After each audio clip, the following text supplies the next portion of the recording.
Okay, good afternoon, everyone. And we will continue our mini course on the maximal monotone operator and splitting method. Before we go into the topic today, let's review about, let's recall something we have discussed before. In the last class, we have discussed the proximal point method, which is xk plus 1 equals to the identity plus some positive constant times the operator t inverse xk.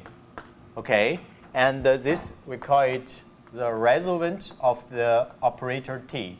And we use this method to solve the maximal monotone inclusion problems. Here, we want to find some x such that 0 belongs to the tx. Here, the t is maximal monotone. And later, we studied a very important theorem which explains why this method converges. This theorem has two parts. First, if the operator t is monotone, then we see the resolvent of t is firmly non-expensive. Okay, because firmly non-expensive operator is actually 1/2 average operator. Because of the theorem we have studied in the first class, we know this iteration converges to the fixed point of the operator t, fixed point of the resolvent. And the second, if t is not only monotone but also maximal monotone, then we know that the domain of the resolvent is a whole space. This is a very famous Minty surjective theory. Okay, combine these two results, we can prove that the sequence xk converges to some x star which belongs to the fixed point of the resolvent of t and which equals to the 0 set of the operator t. Okay, which is a solution of the maximal monotone inclusion problem. This is what we have studied in the beginning of the last class. Okay, before we go to, we should begin from the method of the multipliers. Okay. Before we go to study the method of the multipliers, we study something about the saddle function and the saddle point. Because the method of multipliers, it is a primal door method, which means we do not only care about the door variable and also study the property of the, we do not only study the primal variable, also study the door variable. So if we have a function Lxu, which is convex and concave, which means for the first variable, if we fixed u, it is convex, and for the second variable, it is concave. Okay, so what is we have several examples of convex concave function. For example, fxy equals to x star minus y star to the Lagrange function, for example, fx minus the inner product of u ax minus b, which is related to the problems. We want to minimize fx such that ax equals to b. And also the augmented Lagrange xu equals to fx plus u ax minus b plus 1 over 2 alpha ax minus b squared. These three are examples of the convex concave function. Okay, and for these two functions, they have the same saddle point.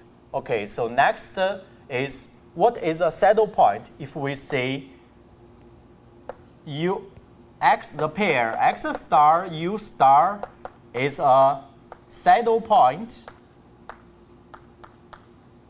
of this convex concave function L xu, which means we have L x star u star is greater than L x star u and less than L x u star. Okay, this is the definition of the saddle point we have studied last time. Okay, we can actually we can establish the primal door problems from this convex concave function. Even if we have an abstract function without any closed formula. For example, I write it here. If you have L, X, U, so the primal problems can be defined by, first, we take the supernu in U, L, X, U, and then we take the infinu in X. And the door problems, we can define it as, first we take the infinu in X, L, X, U, and then we take the supernu in U. And the reason why we study this kind of door and primal problems, because we know that if we define the D star is the optimal value of D star is the optimal value of the door problems, and P star is the optimal value of the primal problems. We always have the weak duality, which means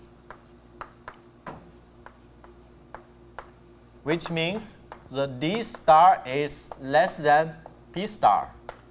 Okay, so in some cases, if your primal problem is difficult to solve, at the same time, if your door problem is easy to solve, you can get at least the upper bound by solving the door problems. And we also talk about another definition, which is called total duality. Total duality means three things. Okay, first, the primal optimal value exists, and then the door optimal value exists, and then D star equals P star. Okay, this is what we call the total duality, and the total duality is equivalent to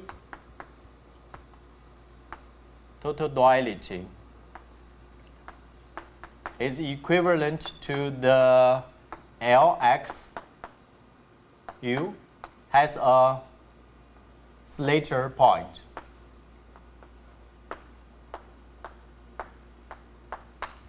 This is what we stopped last time. Okay, so this is the definition of the saddle point. Okay, and from the Lagrange, we can. Okay, this is an example. We see that the Lagrange or augmented Lagrange of this related to these problems are both convex and concave function. And this is a door problem generated by L, door problems generated by the L. And okay, this is the weak duality. Okay, we see that the D star is less than P star without any assumption about the function L, and we proved that in the last time. And this is a total duality. We see that the total duality is equivalent to the convex concave function has a saddle point. Okay, so now we prove this we have proved in the last class. If we assume the L has a saddle point which is x star u star, then we can prove that, and we can see that this L star u star is a saddle point. Okay, these two D stars, P stars equal to each other because of the we need to prove from the saddle point to the total duality. And this because we regarded this infinite x as a function, then we take the sup in U, so we have this first inequality. Okay, and the second inequality holds because of the weak duality we discussed before, and this holds because of we regarded this sup L x u as a function. Okay, then we take the infinite. The infinite is less than this sup u L x star u, and the first inequality holds because the u star is a primal solution, and the last inequality holds because the u star is a Dor solution. Okay, so from this inequality we know that the D star equals to P star. Another direction is somehow if we assume the totally inequality holds, which means x star u we assume that x star u star are the Dor solutions, and by the definition of the D star and the U star and X star are the primal Dor solutions, we have these two inequalities. Okay, and then we combine them together, we get this L x star u star is less than this part and equals to the infinite x L x u. This is because the duality which can guarantee the strong duality, which means the P star equals D star equals P star is less than this L x star u. Then we get these three quantities equal each other. From here, we can get the x star u star is a saddle point because of the definition of the saddle point. Okay, then we finished the proof of the duality is equivalent to the function convex concave function has a saddle point. Okay, next we introduce a little bit about the regularity condition which can guarantee the total duality holds, which is called the constraint qualification.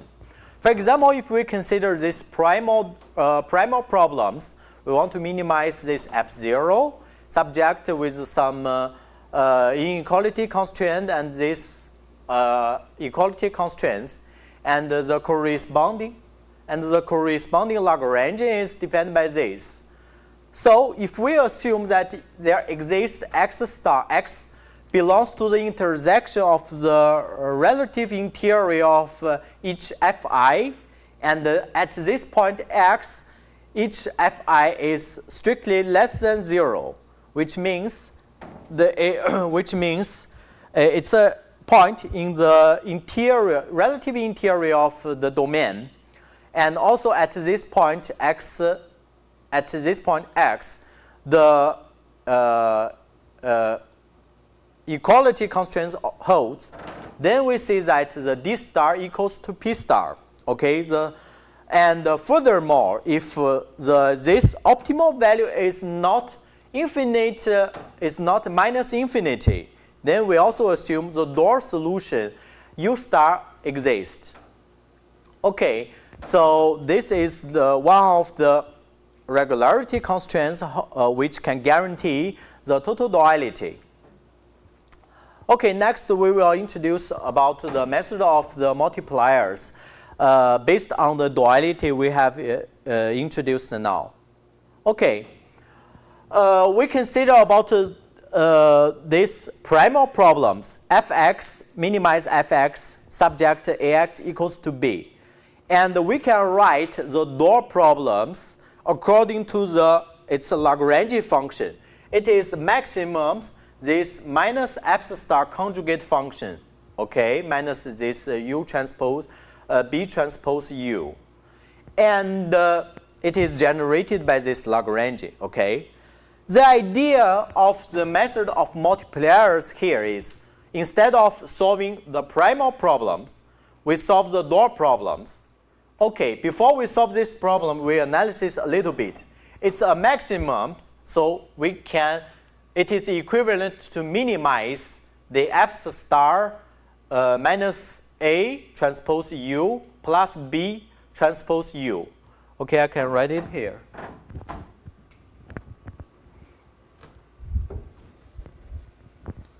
So the door problems is equivalent to minimize u f star minus a transpose u plus b transpose u. These problems is always a convex optimization problems. This because the problems of the conjugate function. Even if the original function here, f, is not convex, so it's a non-convex optimization problem. But always the door problem is always convex. So this gives us the idea we can use the algorithms for the convex optimization to solve this problems, which we want to minimize the conjugate function. Okay, and another thing we need to mention here is we assume that f is a CCP function, convex, closed, and a proper function. Then the if the f is CCP, then we can conclude that the f star is also a CCP function. Okay, since f star here is a CCP function, we can use the subgradient of a CCP function is a maximal monotone operator. So, okay.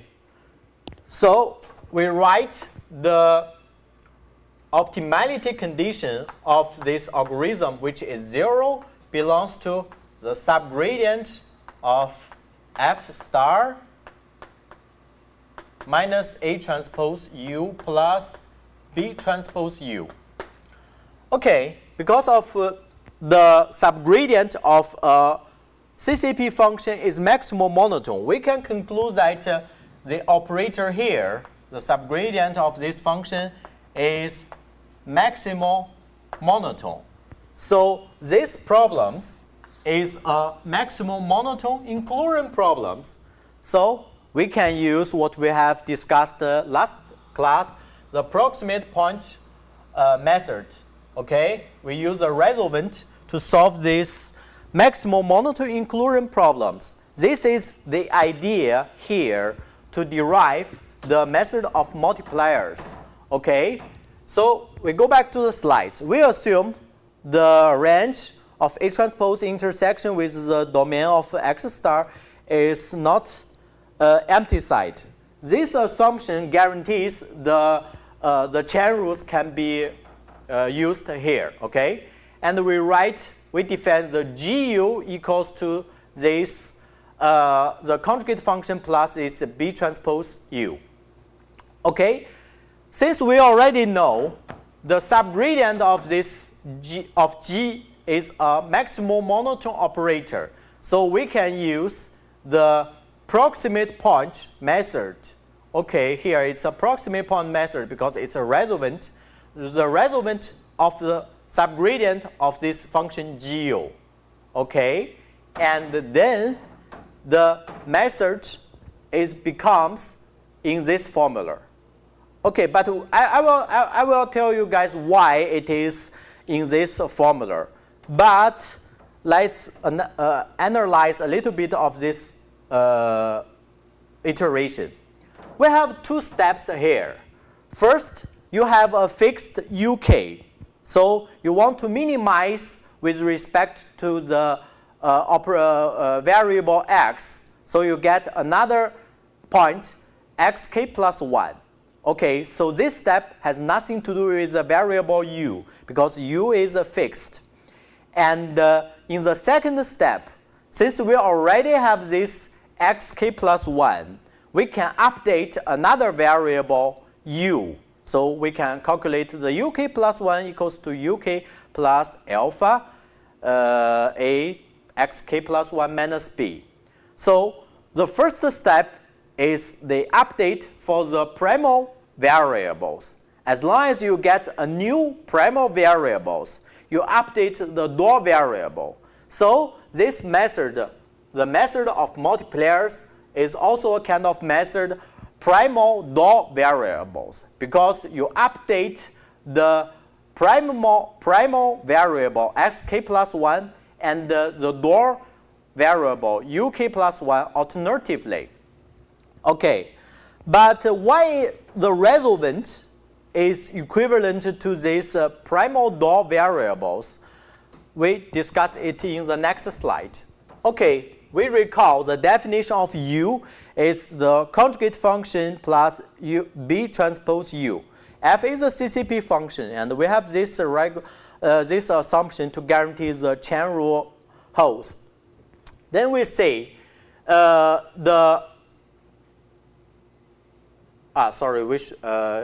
a resolvent. Okay, the resolvent of u of the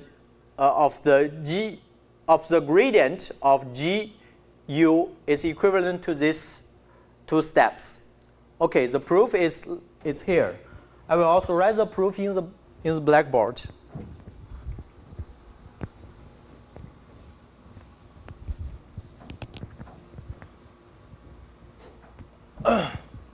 The definition of GU equals to the conjugate function minus A transpose U plus B transpose U. So we define V equals to the resolvent I plus alpha subgradient of G inverse U. Okay, by the definition of the resolvent, it is equivalent to say U belongs to I plus alpha, the gradient G in V. Pay attention, we can use the equal here, but here it belongs to, because this operator is single valued, but this operator is not. We have discussed this before. Okay, so it is equivalent to say U belongs to the V plus I plus alpha, the partial of G. We use the definition of G here. It is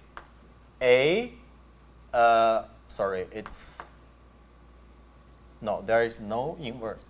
F star inverse A transpose U plus B transpose U. On V. Okay, we give a new name of this part. Okay, we define X belongs to the subgradient of the del F star minus A transpose U plus BU.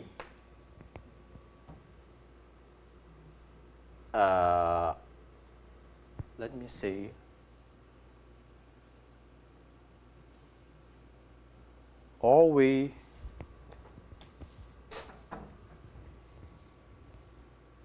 Okay. So since X belongs to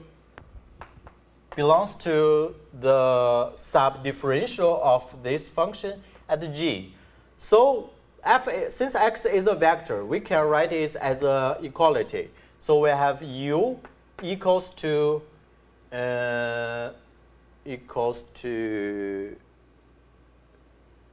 v plus x. Sorry. It's better to expand it more.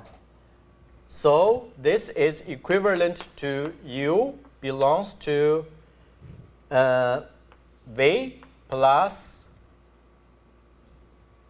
alpha subdifferential f star minus a transpose u and plus v no plus b okay, times alpha. Sorry about that. And then we define the x belongs to the subdifferential of x star a minus a transpose u. Okay, so we have this two relations together. Okay, so since x belongs to this subdifferential, we can rewrite the first part. It is, I will write it here.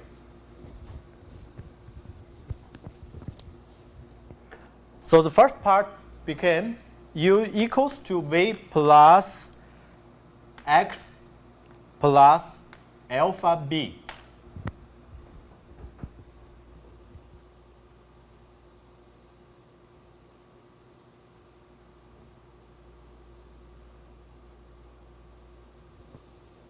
Okay, I will begin. And we use another factor here. We have discussed before. The subgradient of the conjugate function equals to the inverse of subgradient of the original function if f is a CCP function. So we use this fact to x belongs to the subgradient of the conjugate function. We will have x belongs to the subgradient of A transpose U inverse. Okay? So this is equivalent to the A transpose U. Sorry, it should be V here. Because our output is V. Its input is V. So the minus A transpose V belongs to the subgradient of Fx. Okay? And because we can substitute V here by this inequality, okay? This is equivalent to V equals to xl plus alpha b minus u. So this minus A transpose V, we can use this part x plus alpha b minus u. Minus u belongs to the subgradient of f. Okay? And we can put all of these terms on the other side. So we have 0 belongs to the subgradient of f plus A transpose x. And I think I lost something here.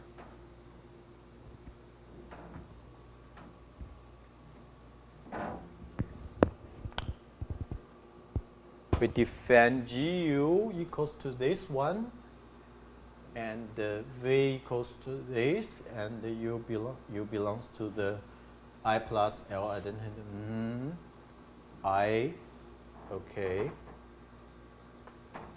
this on V. Is the chain rule, this differential.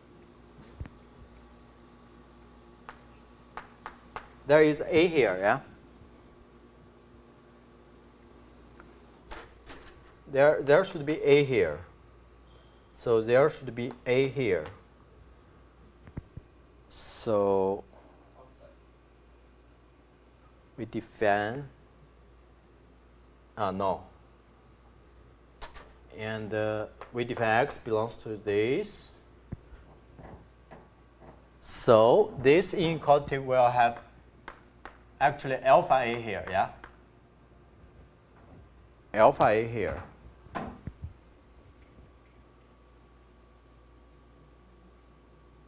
No, we do not only have A, we should only have, this is inverse because of the chain rule, am I right?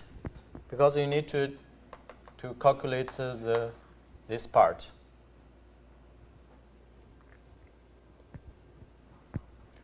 So we have V equals to U, V equals to U minus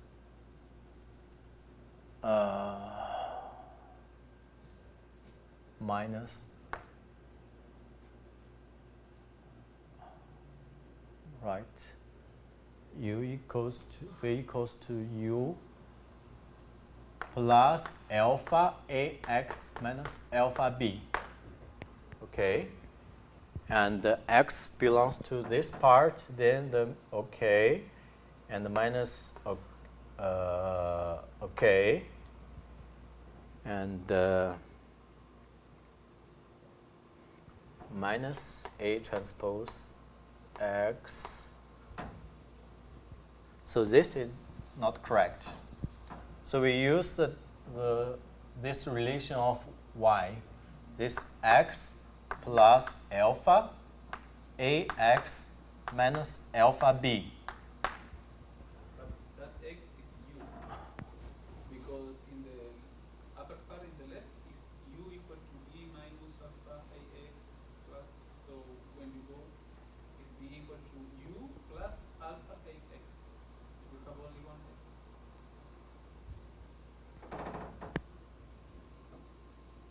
You mean here we have only one X? No, you have the AX.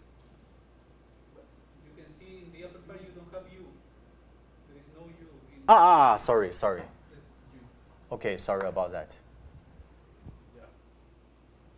So this should be U, yeah? U. Sorry about that. Okay.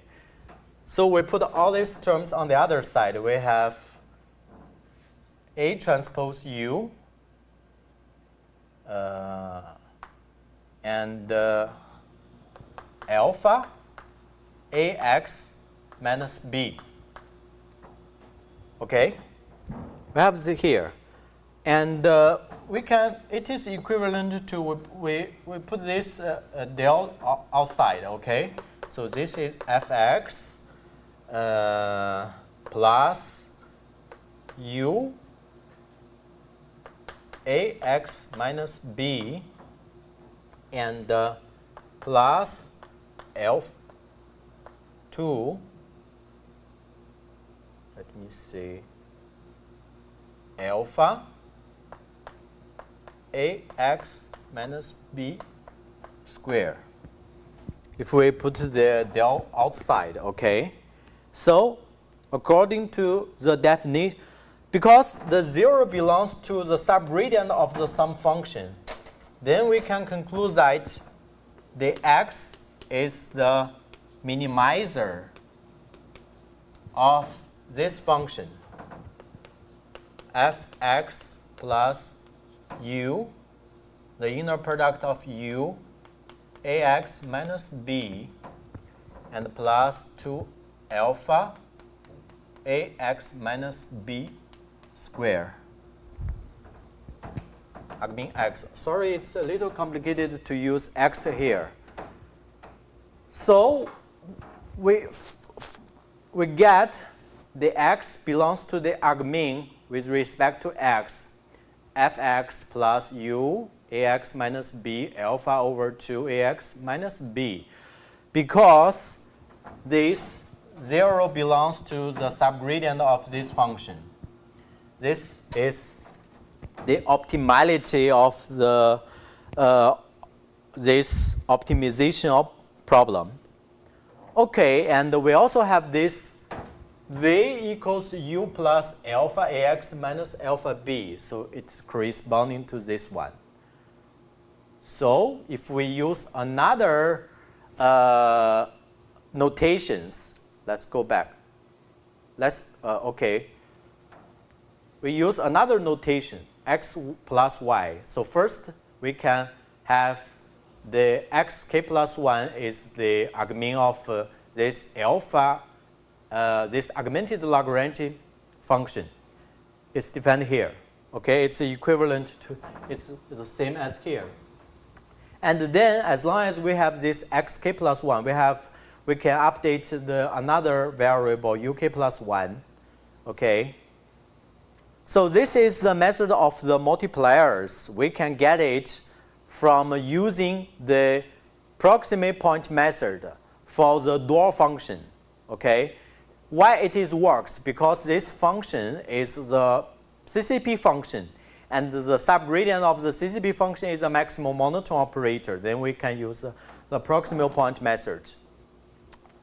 Okay, we made a comparison with the door ascent method.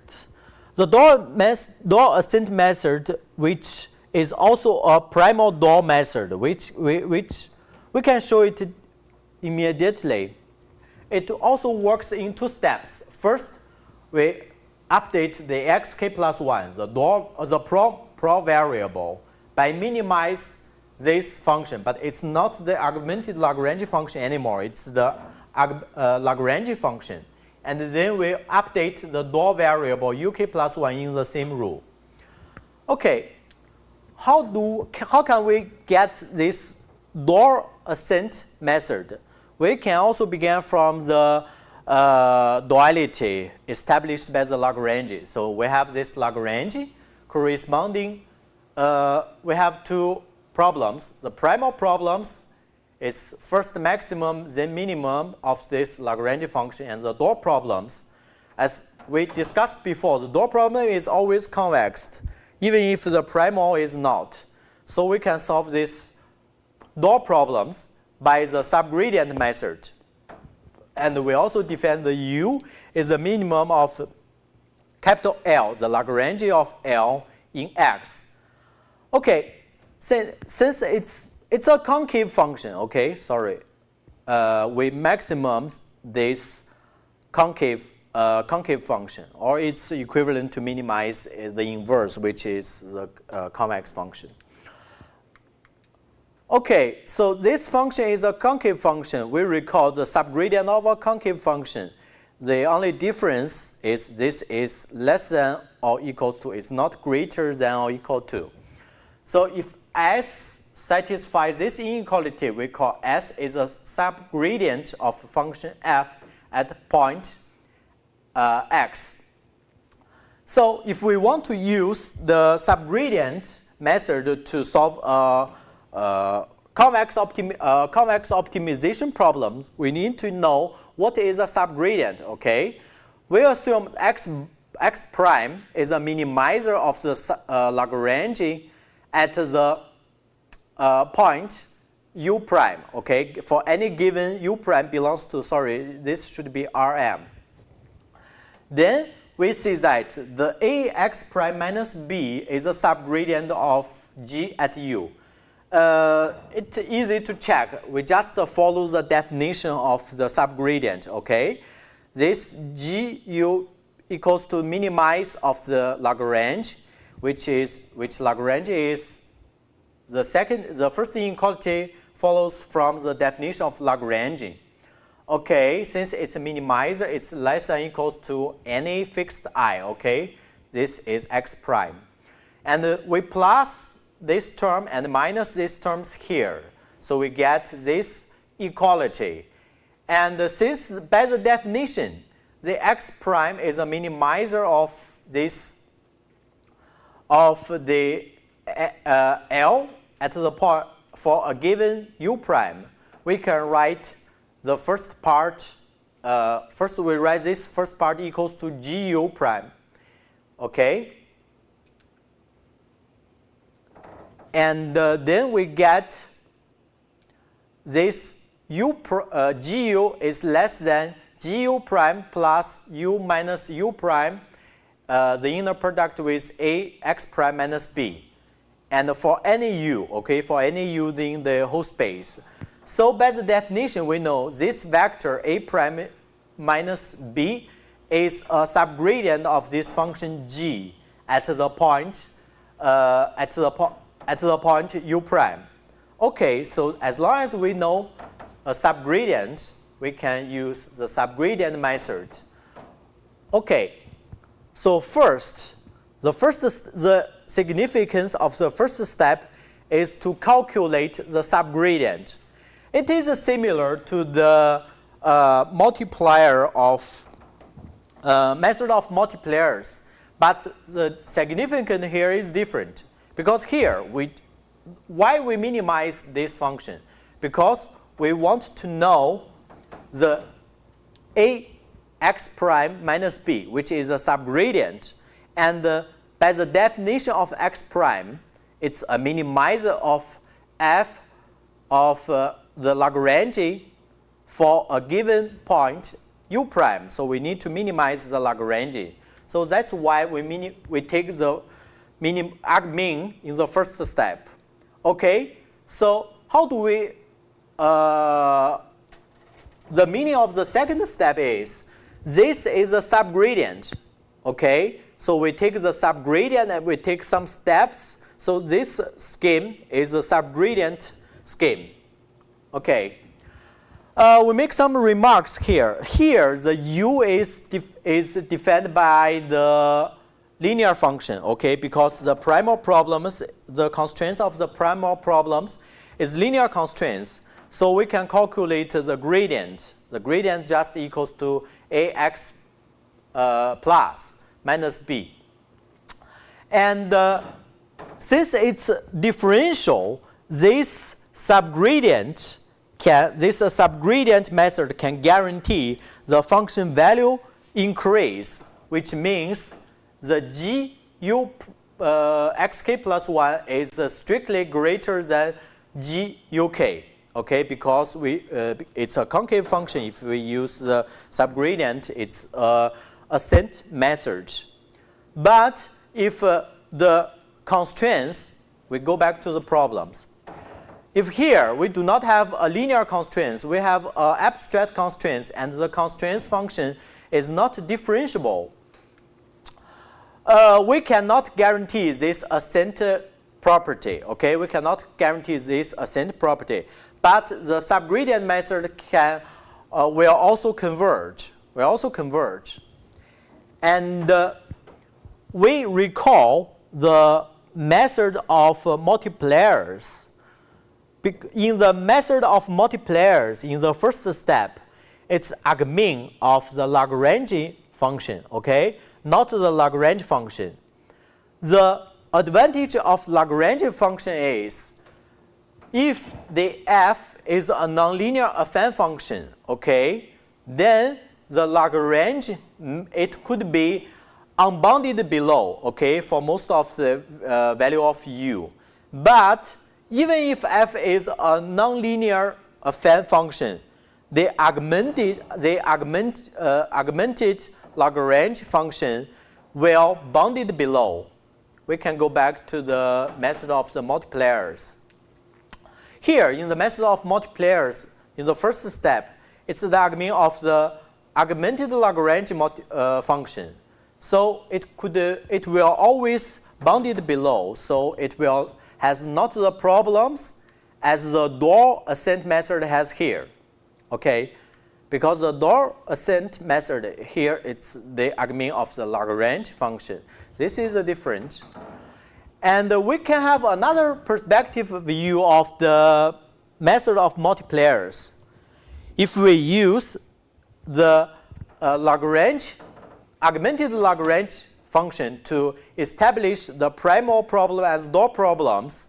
The door problem becomes first minimize in x, then maximum in u for the augmented Lagrange function. Then we also know it's a convex optimization problems. And then we utilize the subgradient method again to solve these door problems. We immediately get the first step. It becomes the augmented of the argmin of the augmented Lagrange instead of the argmin of the Lagrange. So this is another perspective of the method of multipliers. Okay. This is the method of multipliers is application of the proximate point method, or you can say it's a application of the resolvent. Another application of the resolvent or proximal point method is a proximal method of multipliers. Here we also consider about the we consider about the Lagrange here, okay? And we consider about the subgradient operator of this Lagrange, which is defined by these two parts. First is the partial del x. The second is element is del u, okay? And it's also called the Lagrange mapping. We know if L is a Lagrange function or it's a convex concave function, then this operator is the maximal monotone operator, okay? And we have another result. The 0 point set of the saddle point, if we have a x star u star which belongs to 0 point of this Lagrange mapping, okay, which means 0 belongs to the subgradient of L, x star u star. It is equivalent to say the x star u star is a saddle point, which means if we want to find a saddle point, okay, which at the same time we can solve the primal problem and door problems, it is equivalent to solve these inclusion problems. And we also know this operator here is a maximal monotone operator. Then it is reasonable to use the proximal point method for these inclusion problems, which is equivalent to calculate the resolvent of this this operator del L. Okay, it's equivalent to calculate the del L, and the result is also a primal door problem. First we update the primal variable of minimize this Lagrange function plus a regularization term. Then we update the door variable. And the reason why the closed formula of this proximal point method is this primal door algorithms, it's here, okay? First we assume YV is the resolvent of this del L at point XU. So by the definition of the resolvent, it is equivalent to say XU belongs to YV plus L plus alpha times this del L. Okay, this is a subgradient of the Lagrange. And it is equivalent to this. It is just by some simple computation. From this relation, we left multiply this invariable matrix. Then this relation becomes this relation. Okay, this vector belongs to alpha times this vector plus this matrix times YV, and it is equivalent. We can reorganize this relation. Then we get 0 belongs to the del Fy and plus this function, okay? And we also have the equality v equals to u plus alpha ay minus b. Okay, if we regarded this as an optimality condition for optimization problems, we can know that y is just the minimizer of this function, okay, of this function, and the v equals to u plus alpha ay minus b. Okay, from this conclusion, we use other notations.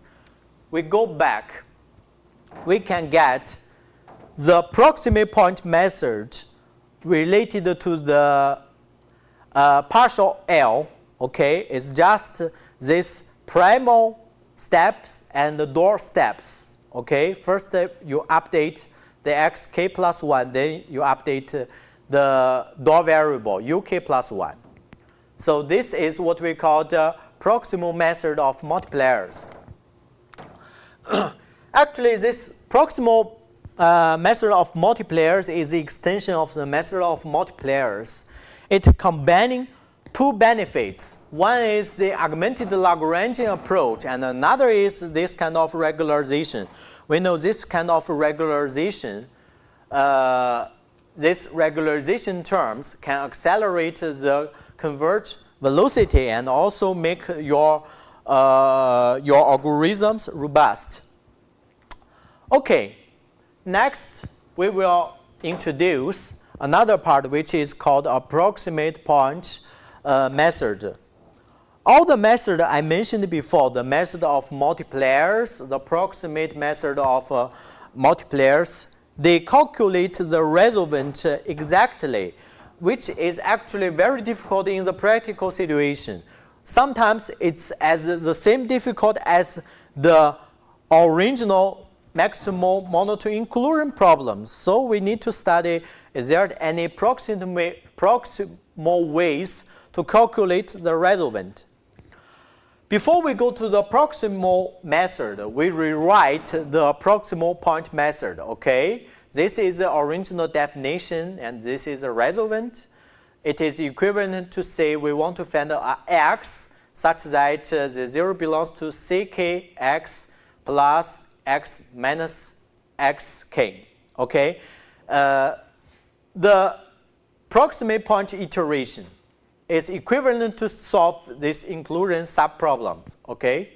And we can also rewrite it as we want to find a vxk plus 1 belongs to tx plus 1, and first we solve inclusion problems, or we find a pair of vk plus 1, xk plus 1 belongs to the graph of t, and then we need to solve a system. Okay, so we make a conclusion. The proximate point method is just to solve this proximal system.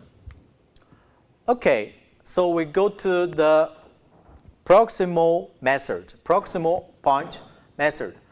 Instead of calculate the exact resolvent, we calculate a proximal resolvent, which is equivalent to say the next iteration is the distance between next iteration and the exact resolvent is not the same, but has some arrows, okay? But we assume the arrows is summable. If we have the summable arrow, then the convergence of this proximate proximal point method is converged, because this can be regarded as a special case of this Krasnov-Sky-Mann iteration with perturbations, okay? We have introduced this kind of iteration. Actually, if we do not have the ek1, ek2 here, it's just the fixed point iteration of averaged operator. We have mentioned it before. But here we have the perturbation, or if we assume this ek2 equals 0, then we have an arrow here, okay? If this arrow is summable, then this iteration converge. And the convergence of this approximate point method with the summable because of this this fixed point iteration, the result about this fixed point iteration. And this next we discuss about this error criteria. This criteria is not available in the practical case. Why? Because this term here, this is what we want to estimate it, okay? If you know it, you do not need to make the approximation of it. So in the practical case, we cannot know this term. So this is not available. A more practical error criteria is this. We calculate the distance between 0 and this vector. Actually, it's the norm of this vector, okay? Why it is more practical? Because here, we do not need to calculate the exact resultant of xk. As long as you know the xk plus 1, you can calculate the txk and then you calculate this vector, you calculate the norm and you check whether it's less than ek, okay? So if the ek is summable, the approximate point method with these arrows also converge, and we make a conclusion. This is better than this, okay? Because this is more practical. But actually, this is not practical in the iteration. Why? This error criteria doesn't offer us any information. How do we construct ek in each iteration? Okay, since the iteration is infinite. In each iteration, if we give you a specific problems, this error criteria doesn't offer you any information to construct an error condition which you can use in your program or in your code. Okay, so it's practical, more practical, just compared with the first criteria. Okay, this is why. If this is why, next week we will prove that why this criteria can apply the first one. Just you can define the sk equals to tx, the ck minus 1x minus xk. Okay, everything here is by the definition. Then we use if t is a maximal monotone operator, then the resultant is firmly non-expansive. Of course, it's non-expansive. Then we use a non-expansive of the resultant here. Then we have the xk plus 1 minus the exact resultant is less than ck minus wk. Actually, the wk is the norm of wk is just the distance of this is 0 to this vector, okay? So we know that this stopping criteria implies the first one. Okay. Actually, we can rewrite the proximal point as the following. First, we find a pair xk, vk plus 1 belongs to the graph of this vector, belongs to the graph of this maximal monotone operator. Then we solve this system, okay? Instead of using 0 here, we use rk residue here because it's approximate method. If this is 0, then it's the exact proximal point method. And with the arrow criteria, this is exactly the second arrow criteria. It's practical, but not so much practical. We have a question here. Instead of using this stop arrow criteria, the disadvantage of this arrow criteria, as I said before. First, it's summable. Since it's summable, when k is large enough, this ek will approach 0, okay? So it means in the tail of your iteration, you need to solve this sub-proximal systems almost without error. You need to solve it exactly, almost exactly. And the second, this error criteria didn't give you any information in the specific problems. How do you construct the EK or the form of the EK? Okay, so to answer this question, okay, actually Professor Binar and Solodov, they proposed two methods to give a more specific error criteria better than this. Before we go to the algorithms they proposed, we give another perspective of the proximal point method. Actually, the proximal point method can be regarded as a projection type method, okay? If we have a pair, I will write something here.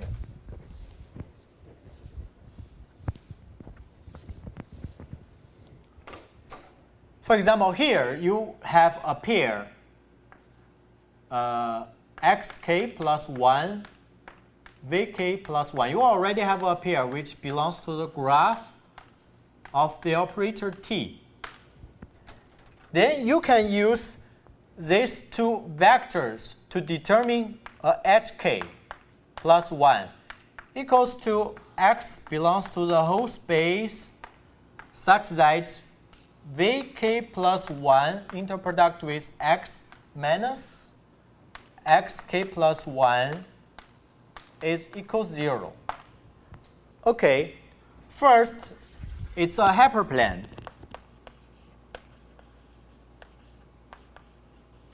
Okay, and the second, we can conclude that this hyperplane separate the solution site and your last point. For example, you have a point xk here, and this is your solution. This is your solution site. Solution site of the inclusion problems. Okay, so you find a pair. You find a pair which is xk plus 1, vk plus 1, and then you can use this pair to determine hk plus 1. And this hyperplane which separate your last point xk plus 1, xk plus 1, and the solution site here.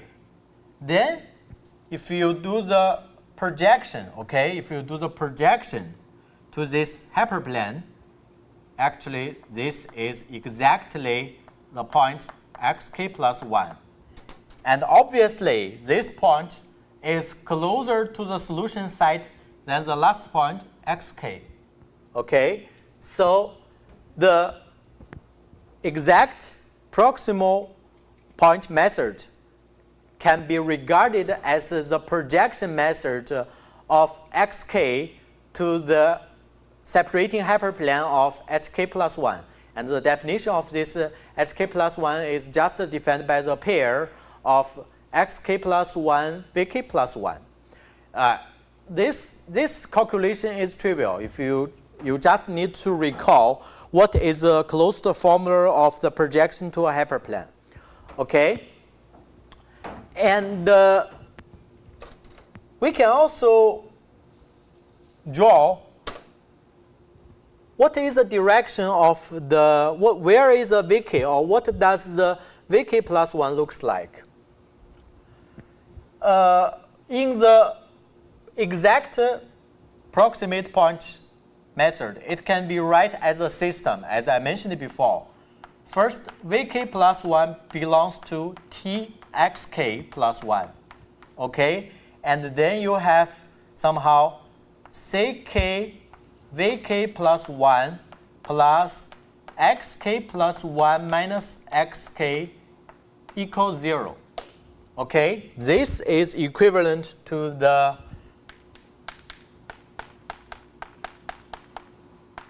I plus ck. This is another formulation of the exact approximate point method, okay? From this equality, we know that these two vectors are parallel, okay?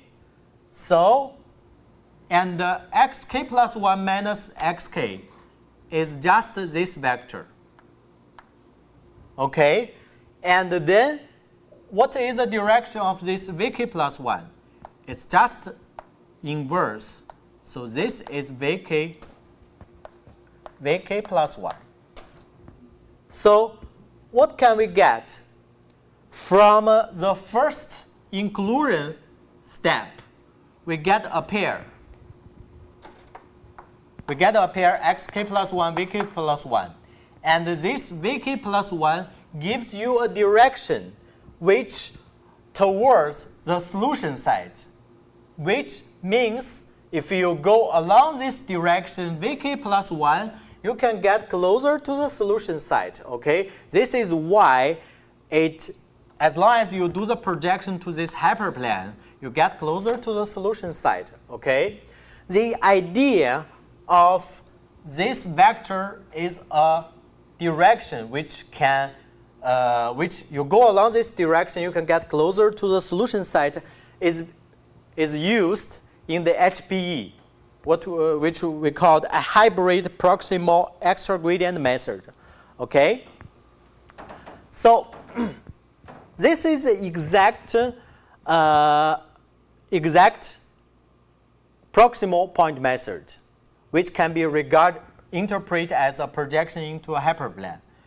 So is it possible to find another hyperplane? Okay, we want to, for example, there are a lot of hyperplanes instead of this hk plus 1.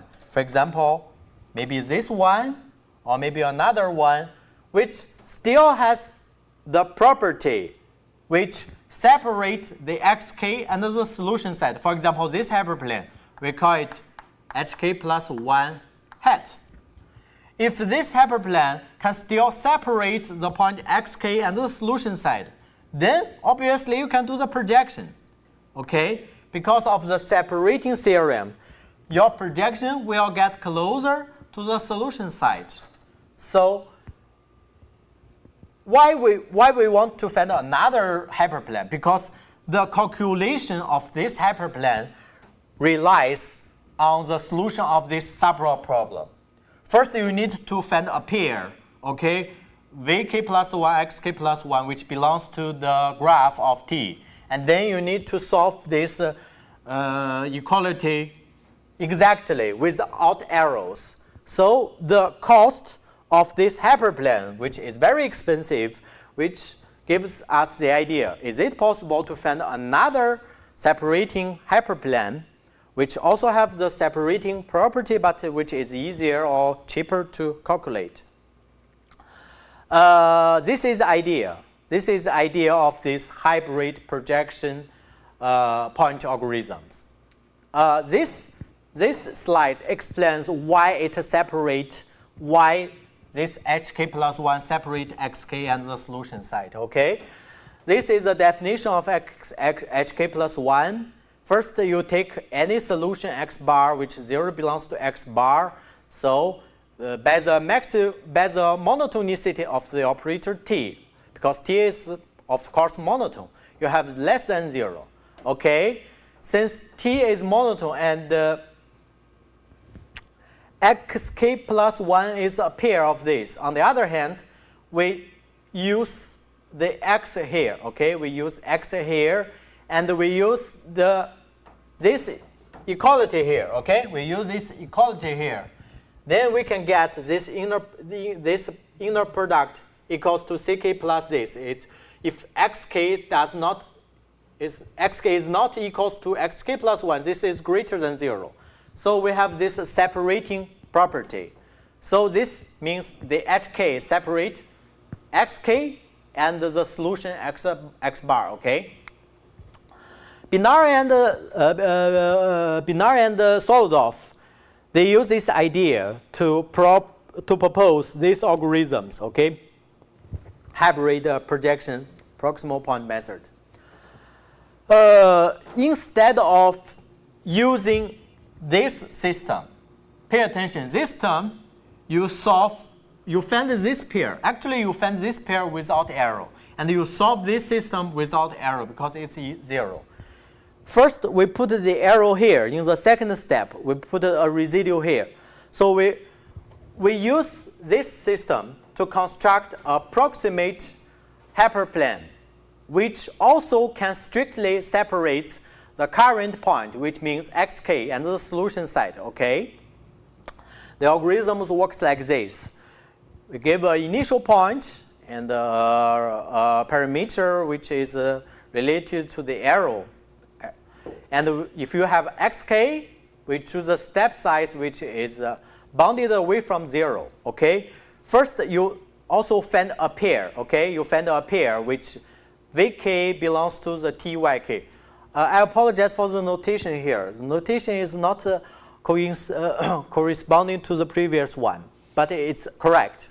We just use yk here. Sorry about that.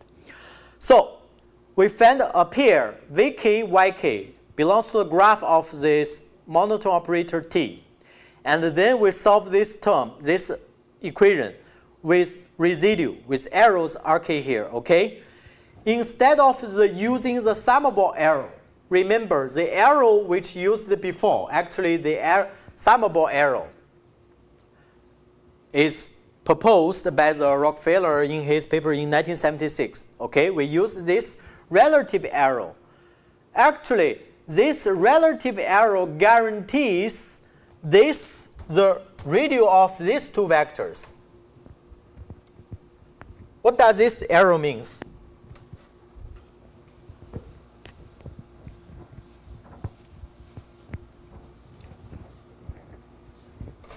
The arrow here, rk, is less than sigma times maximum of ck, yk, use yk, sorry, yk, ck, xk. Okay? This relative arrow guarantees rk, the norm of rk over yk, and the norm of rk over yk xk has a upper bound, sigma. So what is the geometric interpretation of this arrow bound in the graph? In the exact, sorry, I erased this. In the exact proximate point method, it is equivalent to the projection into a hyperplane, okay? And these two vectors, this vector is xk plus 1 minus x, and this vk plus 1, are parallel to each other, and the direction is inverse. But in this hybrid projection proximal point method, we also have solution side here. This is solution side. 0 belongs to ax, and we have point xk. And we have a point, this point is xk plus 1, okay? But another vector, okay? Another vector, vk plus 1, is not parallel to this vector anymore. This means the triangular. This is xk plus 1, and this we can v plus 1, and this is xk. This means this triangular is not like the right triangular, or the angle of these two vectors will not approach its 90 degree. Okay, it's not. It's far away from the 90 degree. So which means we cannot have the exact hyperplane. We assume this is hk plus 1. But we can construct a hyperplane, which we call hk plus 1 bar. This hyperplane is not very different from this exact hyperplane. The angle will not be too large. Okay? This could be guaranteed by this relative arrow. Okay, so first we find a pair, okay, in the graph of T, and then we solve this system with arrow Rk, and Rk have a relative arrow. And then we also use the projection step, okay? So this step is equivalent to say the xk is a projection of x to the hyperplane. A hyperplane is defined the same. It's in the same way. But it's not the exact hyperplane. Because this system here, you have arrow here. This is exact, the pair. What I mean exact here, because we do not use the arrow related to the operator here. Okay? So, the property of these algorithms, we still have this hk. Okay, this new hk is still a separating hyperplane. Okay, and xk is bounded. Xk minus yk approaches 0. And if the ck 1 over square ck approaches 0, then there is a subsequence vk approaches 0. And we can have accumulate point xk solve the problems. If the ck, okay, if the ck is bounded, okay, if ck is bounded, then we see that the whole sequence vk approaches 0. And the sequence xk converges to a solution of the original equilibrium problems. This is a property of the convergence of this algorithm. Okay, next, before we go to the next algorithm, we just go back to this algorithm, this projection proximate point method. I just mentioned, we find a pair, vk, yk, of this monotone operator exactly, and we solve this system with arrows.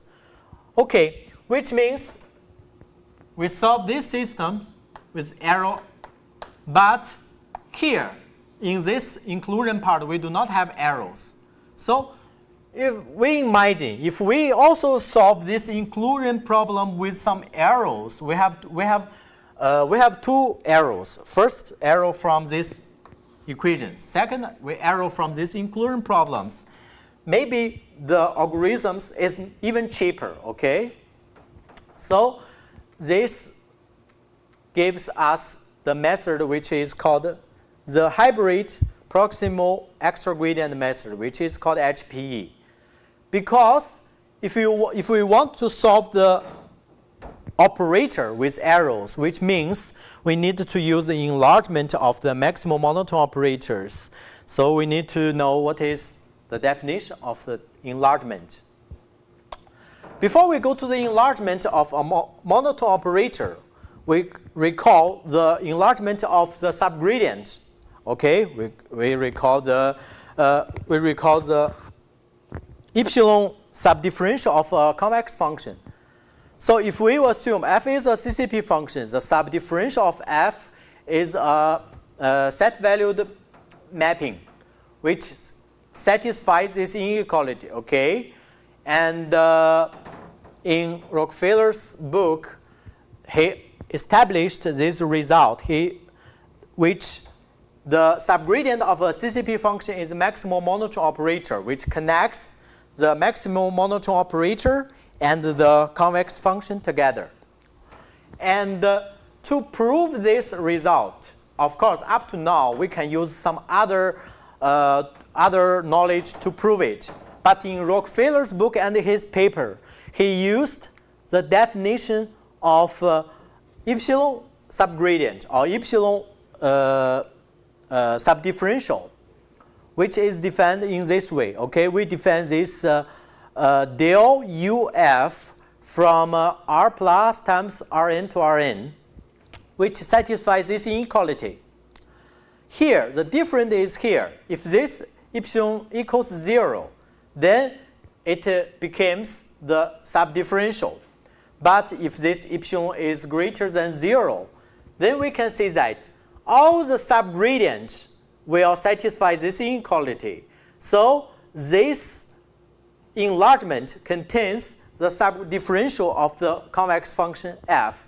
Also, it's larger, okay, because this is weaker than the previous inequality. Okay, the property of this epsilon subgradient, epsilon subdifferential. First, we know the subdifferential is contains in the this del u f epsilon x for any epsilon greater than 0. Okay, so it's an enlargement. It enlarges the subdifferential. Then, if the epsilon is larger, then the set is larger. Okay, epsilon 2 is greater than epsilon 1.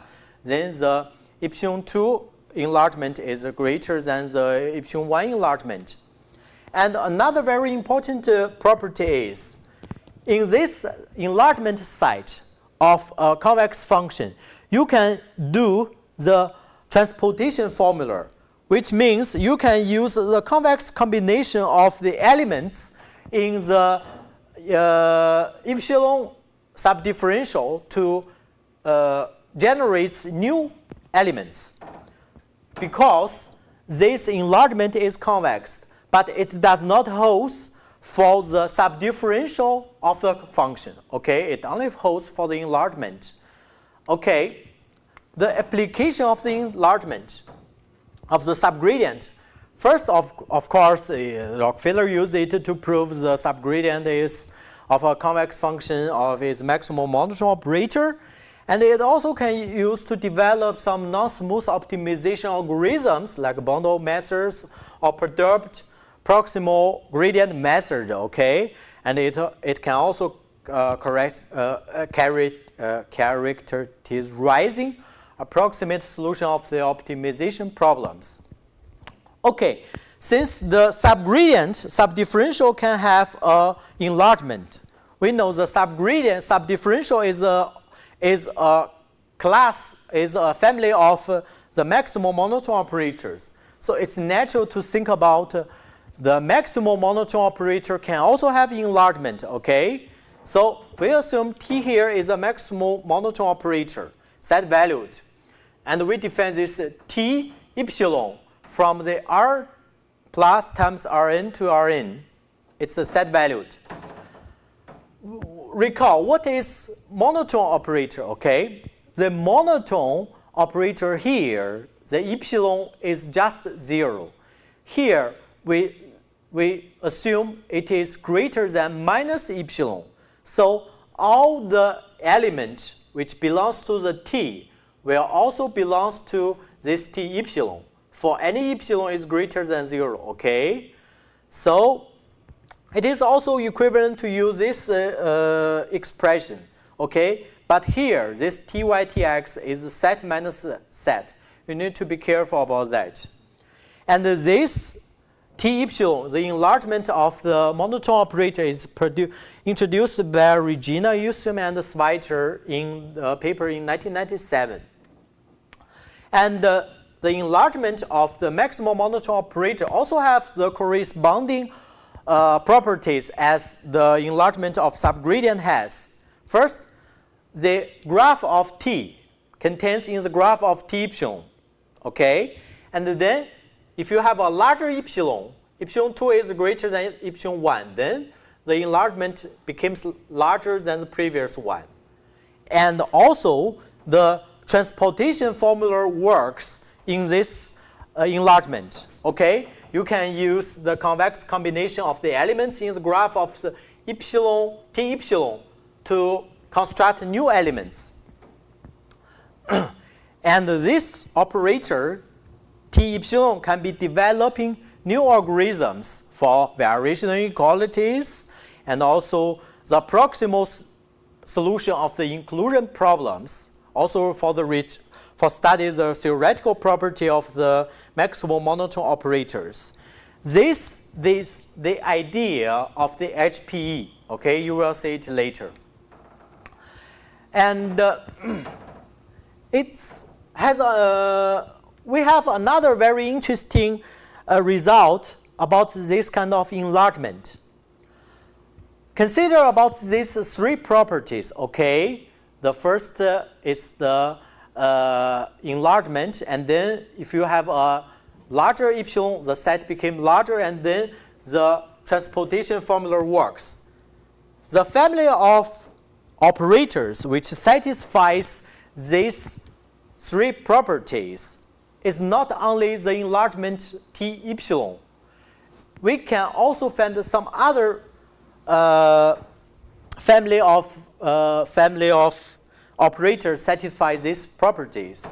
For example, if we define this E from the R plus times Rn to Rn, also set valued mapping, it has this kind of properties. First, the graph of T contained in this E epsilon x, okay, and it has the enlargement properties, and it also has this kind of transportation formula, which means the convex combination will belongs to the enlargement. Okay, so if we have a x bar combination, convex combination of x1, x2, and the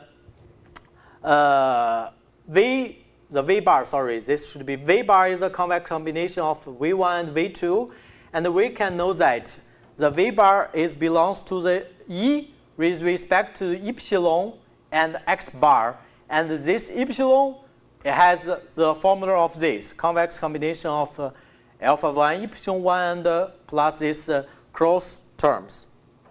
And this family of operators introduced by Spinars-Weiter in 2000. And the interesting is this family of operators is the largest class operators which can guarantee these three properties. Okay, we go back to the method. Okay, as we make a summary. We introduce the enlargement of a maximum monotone operator, and it has some properties. It contains the original graph, the graph of the original property, and you can make the transportation, which means the convex combination in the enlargement. So using this kind of enlargement, we can derive this hybrid proximal extra gradient method.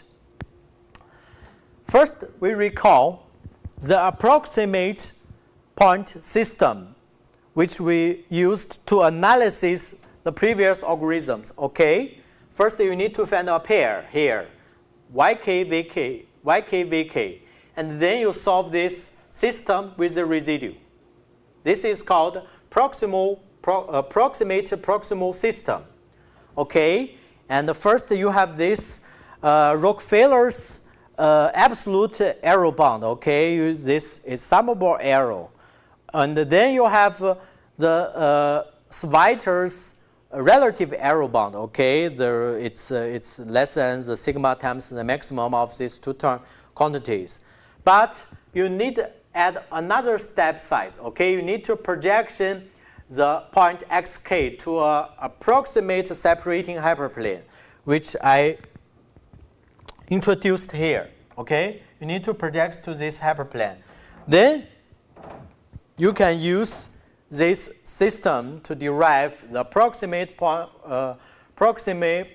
system method, approximate proximal point method, which has the converged property. Okay. Now we consider this system. The only difference is we do not use the operator t here. We use t epsilon k here. Okay.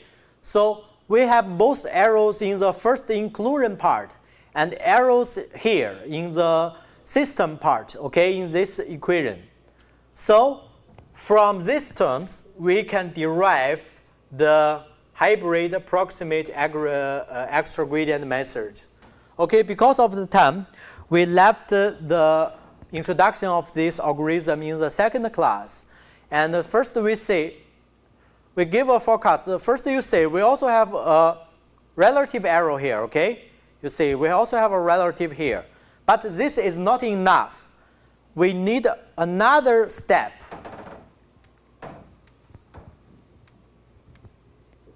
Let's go to the algorithm directly, okay?